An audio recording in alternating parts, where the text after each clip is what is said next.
I'll tell you tomorrow at 9 o'clock.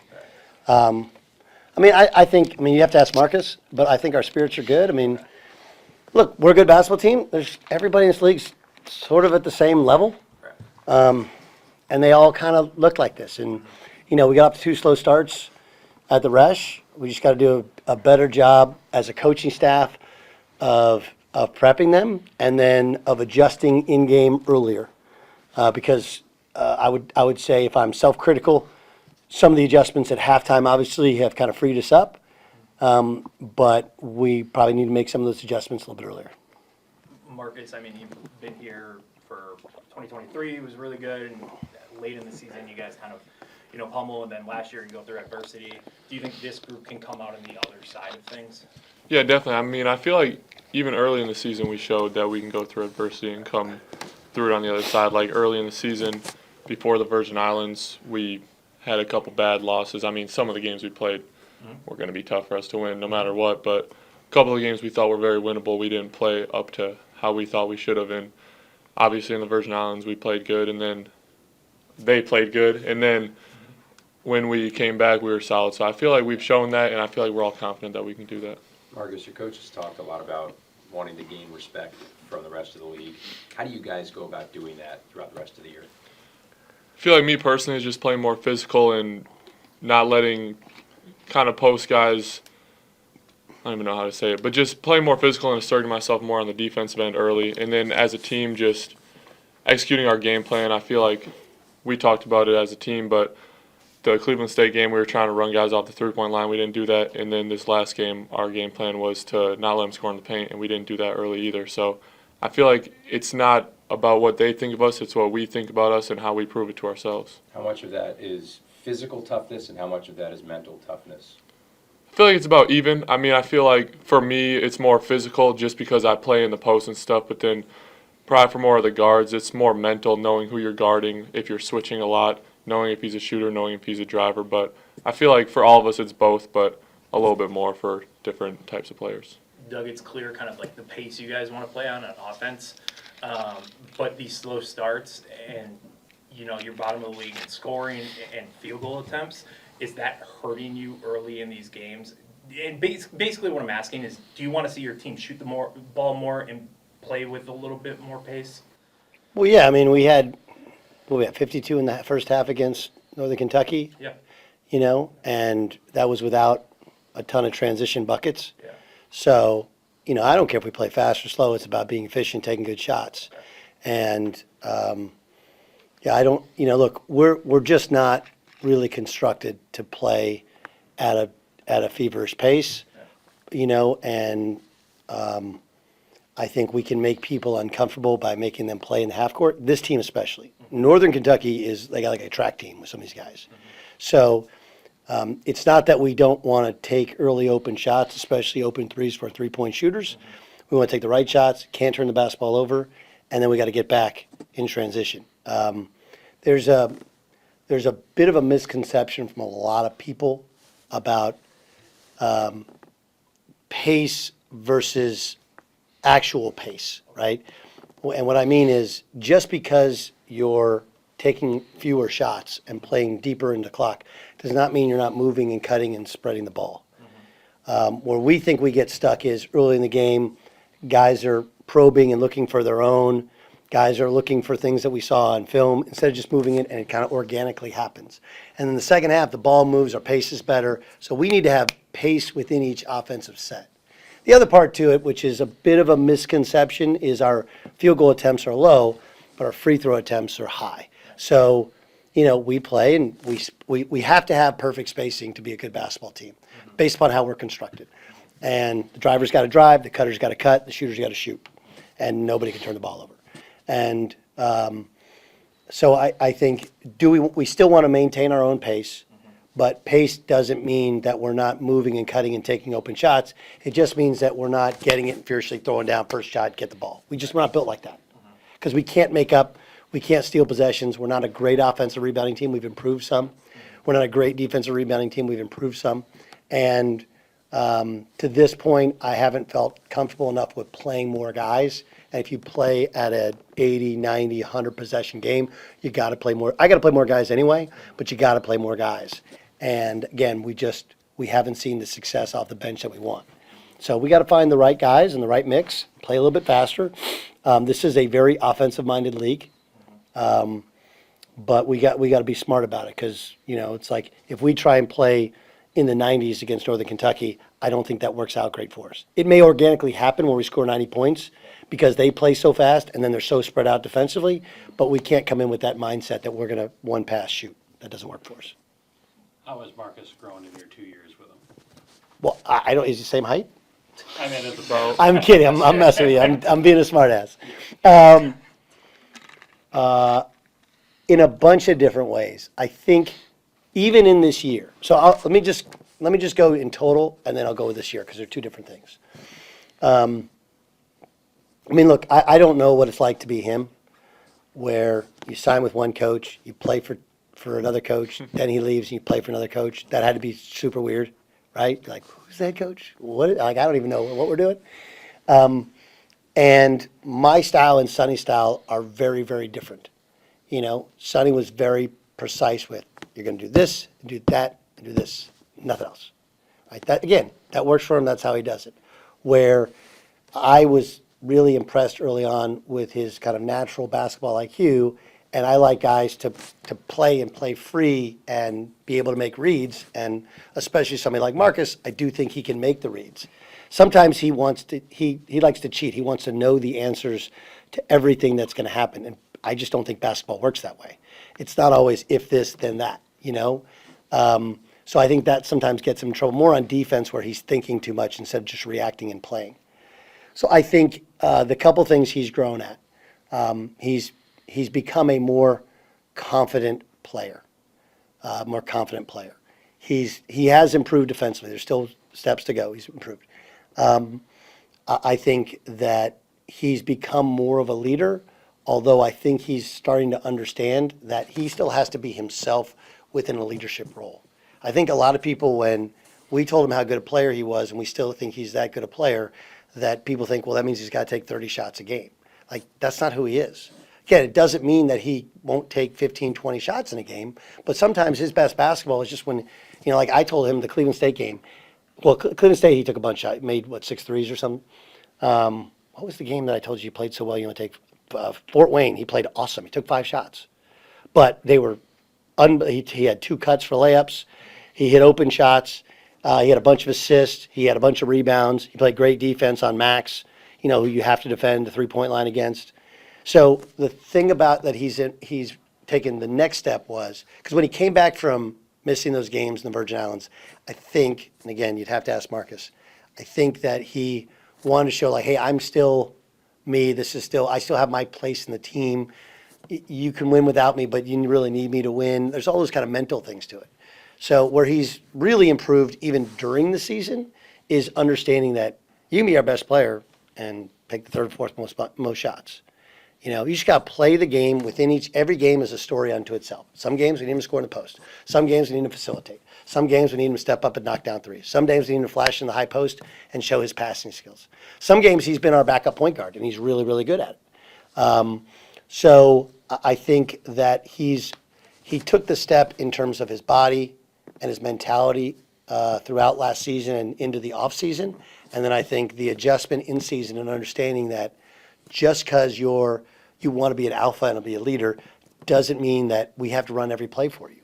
I'd say sometimes now he volleys in the other way where he wants, we're at Youngstown and it's close late and CJ was cooking and I'm trying to run something for him. He's like, no, run for CJ. He's cooking, so he has that in him to understand I don't always have to take every shot. Every play doesn't have to be for me, and I can still be kind of the leader of this team. And I think that's a noted improvement. Marcus, what's the next step for this team? Obviously, like closing late, I would assume for you guys, but to reach where you want to go, what does this team have to do here? I feel like it's just got to be defense. And obviously rebounding, we've improved, but some games we regressed. But I feel like defense has to be more of a constant for us.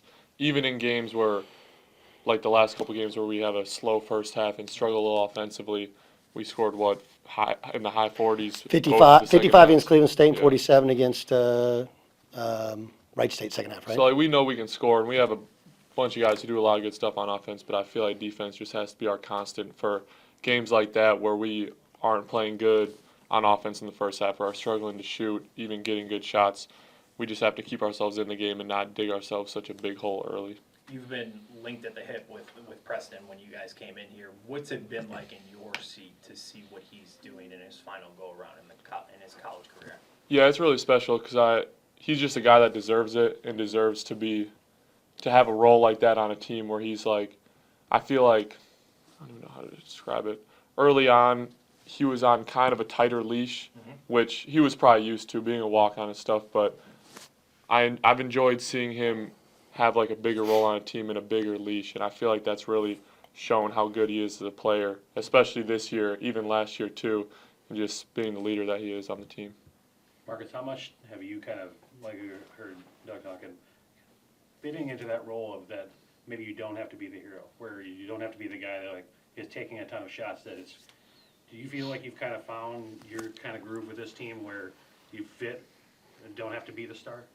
Yeah, no, I feel like I fit that role a lot better than being a main guy on a team. I mean, in high school, obviously, most guys who play at the Division I level are the main guy on their team and score a lot, but I've never really felt fully comfortable in that, and I know I said a lot last year once Anthony went down, like I didn't feel like I was good enough to be the best player on our team, where I feel like I'm good enough for that now. I'm much more comfortable being, like, playing off of other people and not being the main creator on a team. So I do feel like now the last month or two, I've kind of, like you said, gotten into more of a flow of not trying to force anything on offense, and just my thing has just been really trying to focus more on defense and improving there, because I know that's where in bad games I hurt the team a lot, and in good games I can help the team a lot.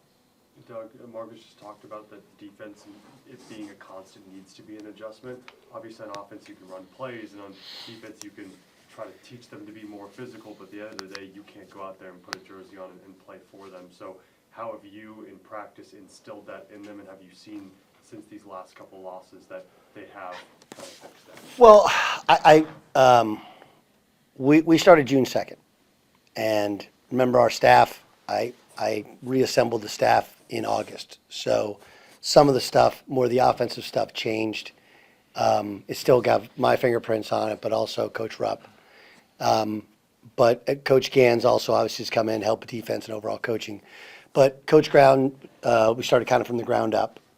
And look, the rebounding numbers, and some of it is based upon who we played. You know, it's like we were basically even with Wright State on the boards, which is huge. But the truth to it was they played their shooting lineup because we went to zone. And so it really, really helped us because it didn't expose us inside rebounding-wise. But they still, when they played their bigs, scored sort of at will against our starters. Now, so the point is, we have taken steps. We are a better defensive team. But to take the next step, we need more consistency. I would say, you know, I've watched the last two games several times over. Cleveland State, the first 6 minutes, we were as good defensively as we've ever been. It was excellent. But what happens is, and this is maturity, but this is what the difference in good and great teams is, because we were struggling to figure out offense, I think our guys focused on that and then lost focus on defense, and then they started pelting us with threes. And then, you know, they're just a really good team offensively. They're terrible defensively. And again, I'm going by the numbers. And they were kind of tricking us with looking like they were in zone. It was really a matchup into man. And our guys were just kind of overthinking things. And you don't have to run plays. Just play organically, play with your teammate, and understand your role. So to circle back to your point is this. We've been working on it since day one. We got to keep getting better. Some of it is personnel based, right? When you play your best offensive players, there's something's going to give. And we know it. We've been trying to hide it, and guys are exposing it. So we have to have a little bit shorter leash with some of the guys that are struggling defensively. We got to hold them more accountable. They got to get better. And then the guys that come in that are more defensive minded have to be willing to move the ball more, space more, cut more, so the offense doesn't stagnate when they come in. So it's yes to all of it. It just has to get better, has to get more consistent. I mean, that's really, you know, because Marcus has taken steps and has improved defensively, but there are times in which it lets down.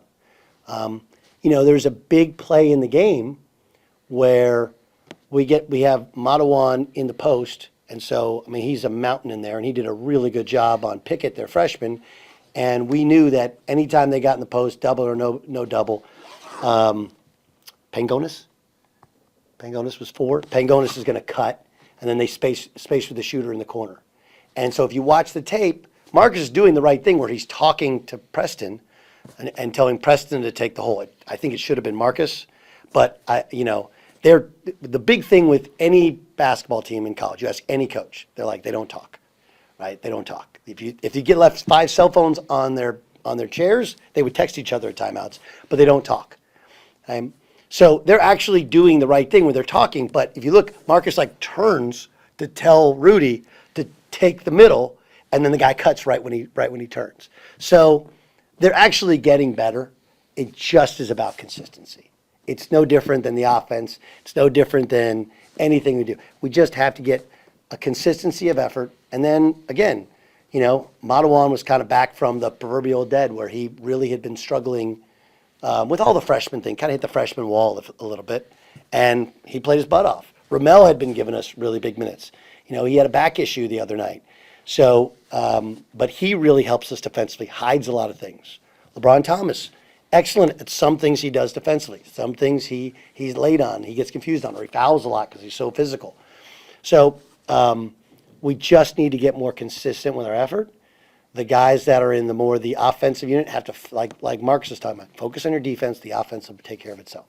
And then the guys that are better defensive players, we just need to have them consistently space the court and have the right unit out there so that it doesn't look like 5 guys in the paint, just kind of a jumbled mess. Is that a sixth sense thing? Is that a sixth sense thing?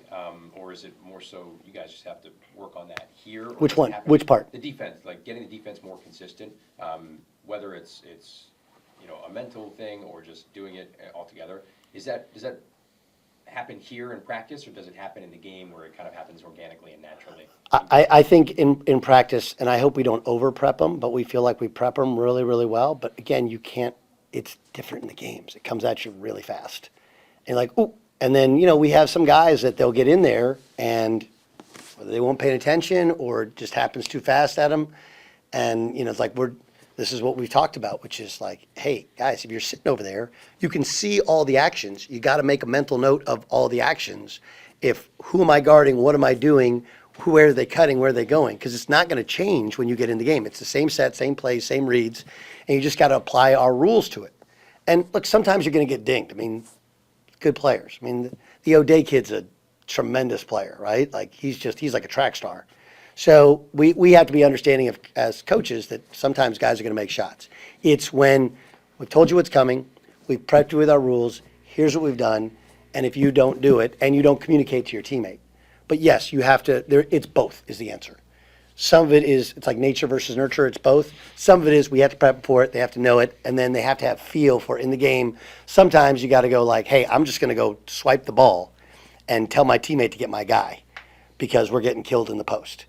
Well, we're not doubling the post. Yeah, but we need to shrink the court more. So it's a little bit of both. It's some of it has to be coached and prepped, and some of it they have to have feel in game. And then some of it's just, you just got to go make a play, right? You just got to go make a play. It's like he talks about with Rudy. Rudy sometimes takes shots and I'm like, ooh, but I've told Rudy, I need you to take more shots. I need you to, because it opens everything up for us when he's looking for his offense. And so sometimes he'll make a play that I don't want him to make, or it's the wrong read or whatever. But if I overreact to that, then he'll go back to Rudy trying to not make a mistake, and you don't get the best out of him.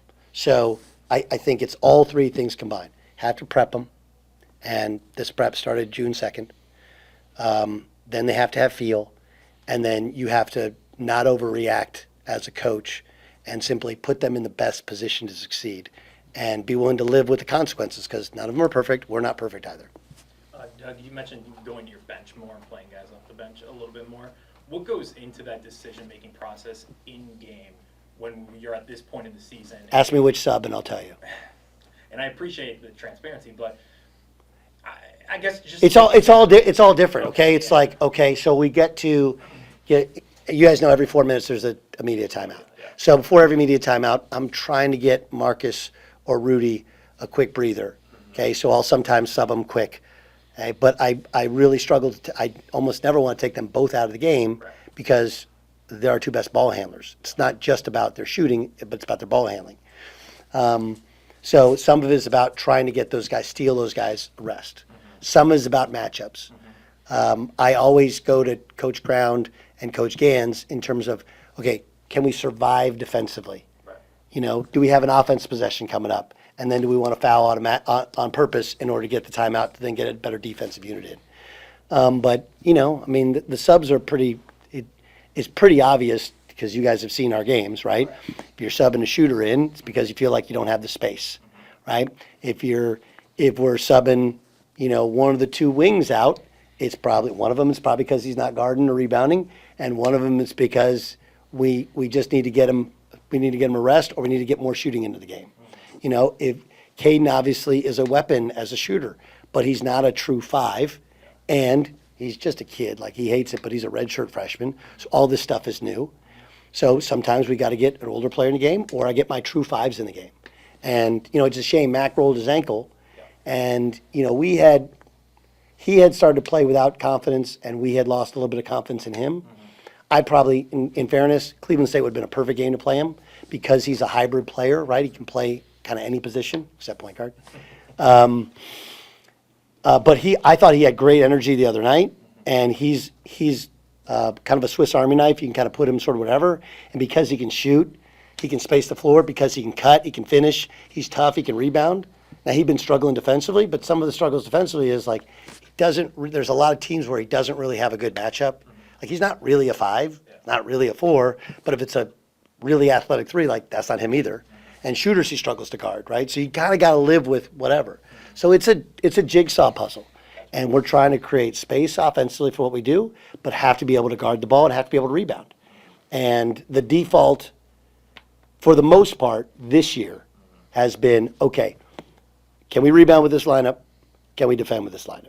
And then I got to figure out, can we score with this lineup? That's it. Do you have an update on Mac? Is there anything long-term? No. No, okay. No, he rolled his ankle. Okay.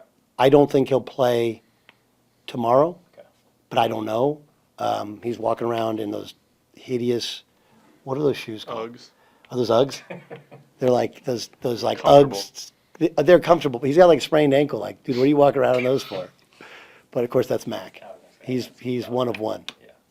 He's one of one. We don't have fraternities, but he's our resident frat boy. Yeah. Doug, what do you want to see down the stretch from this team to close it out? You know, this is the stretch run from your team. Again, I still think we have a better level to us. And I think there are some spots where I've seen it. I think we really know who we are offensively, especially against man. I think we're a really hard team to cover man. You know, everybody's been switching like crazy on us, and that's started with Kansas, and we sort of figured that out. You know, Wright State's a little bit of a different style in terms of they were coming down off our backside to trap, and we struggled to adjust to that a little bit. But what I want to see, I just, again, keep progressing in the right direction. There was a lot of good in both those second halves, and even the first half of Cleveland State. We just have to get better, and we still want to win every game, and then, you know, then it becomes a 3-game season. And again, as you've seen, you know, Wright State obviously swept us, but the next time we play them, it's going to be a war, and we know exactly how we want to do, what we want to do, and what we're kind of in for. Now our teams are sort of fully formed. Be great to get another chance at Northern Kentucky because we played as good a basketball as you can possibly play for most of that game, and then tried to give it away. And, you know, they're like us. They're a little wounded. They're going to come out and, you know, they didn't have all their guys last game. I'm sure they'll have everybody for our game. But they're a very different team than everybody else. They're really talented. So I can't look at any other game. Just look at Northern Kentucky. All right, let's come out. Let's execute. We know what they're going to be. They run a couple different defenses. Let's get the ball moving. Let's get the ball hopping. Let's get our cuts for our layups. Let's get our open shots. Let's attack. And then defensively, we got to get back and make them play in the half court. And then we got to challenge the three-point shooters, rebound the basketball, take care of the ball against the press. We want to attack the press a little bit more this time than ever. What do I want to see from my team? Just keep getting better. Because, again, this is there's no end point until there's an end point. And if you just keep getting better and you just keep filling them full of confidence, what happens in Indy is probably going to surprise some people because this, like you said, everybody can beat everybody. Yeah. Like Indy only has 2 wins, but they haven't had to Celestine the last 2 games. They have him. They win a couple more games. He's like first team all league. So expect chaos in March, and we got to prepare for it by keep getting better. I was going to say, generally, obviously, the Horizon League is a one-bid league. And right now, where you guys sit, the regular season title, like you said the other day, you got to win out. Are you okay with? Let me help you out with a little soundbite here, okay? Ken Palm is, okay, because it takes into account how much you lose by, okay? And it has no context for who you have, who the other team has. So in our league, okay, it's like Ken Palm gives you benefits because Oakland plays like 7 bye games. And so if you get close in those bye games and those teams that you play in a bye game have great years, your numbers go up, right? Yeah. So you're like, okay. So like we get dinged because Kansas doesn't really hurt us, right? But we play Buffalo, hard game, but like our team is totally different than when we play Buffalo. Like just now didn't play a minute in that game, not a minute. Okay, we had a starter who like doesn't play right now for us. There's no accounting for that in Ken Palm. Then we go play St. Thomas, right? They're really, really good. Now they pummeled us, but some of it was Dontrell's ankle. It was an open wound fracture. Okay, our team was completely screwed up after that. And they're really good, and they're really good at home. And then I didn't say F it, but we had a game and another night, and I'm trying to figure out my team, so we play everybody, so it looks way worse than it actually was, right? Then you play Minnesota, and you nearly beat Minnesota. Minnesota has these 2 really good, they beat, Indiana, somebody else at home, or whatever. They almost beat Wisconsin at their place. But, like, that has no determination on us. Correct. So my point is, if you look at teams ranked ahead of us in us or other teams, like Cleveland State, for example, like, yeah, they were terrible in the non-conference, but it's a whole new coaching staff, a whole new team, and they were they can really score. Yeah. And Diane Nessa is a stud. He's been a stud since last summer. So it doesn't take into account the context of Northern Kentucky didn't have 2 starters last game. You can't account for that in Ken Palm ratings. Like, they're good. They're talented. Oakland's good. Oakland's talented. Wright State, good, talented. And I would challenge that if our league gets a 14 or a 15, or if we win it, we're going to get a 16, we'll be in Dayton, that's fine. We're way better than the other 16 seeds. Everybody knows it because this league, everybody has some money. Whereas some leagues, nobody has any money. And in order to get that money, we play the guarantee games. And that's how you kind of fund your budget that way. And so you'll look at teams, you're like, that's not a 16 seed, right? Like, not close. Conversely, Miami of Ohio. Right? Miami of Ohio played 3 non-D1s, played 4 bye games. And I have offered to play them next year at the Crest, at the Resch. Okay, they say they want to play, we'll see. But that's a high major schedule. That's 7 guaranteed wins. 7 for a mid-major. Right? That's what the whole MAC did. They just, outside of UMass, they played a hard schedule. Right? Where they bought wins. So, again, I understand that anybody who defends Ken Palm, like, hey, it's just numbers. It's not about Ken Pomeroy. It's not about Pagua. It's not about all these other forms. But understand that they lack context. So I think our league, in all honesty, is right there with the MAC. If we played a challenge with the MAC, they played home and home, right now, we do pretty well. We'd feel really, really good about Buffalo coming to our place, Miami of Ohio coming to our, and they're good. Okay, I'm not taking away. I think they're really good, and they're super, super confident. So I don't even remember the question, but the point was that our league is not a 16. I will tell you off camera who the 16 seeds are, because those are the teams that everybody in college basketball knows that's who you want to play in the non-conference, and that's not us, right? It just isn't.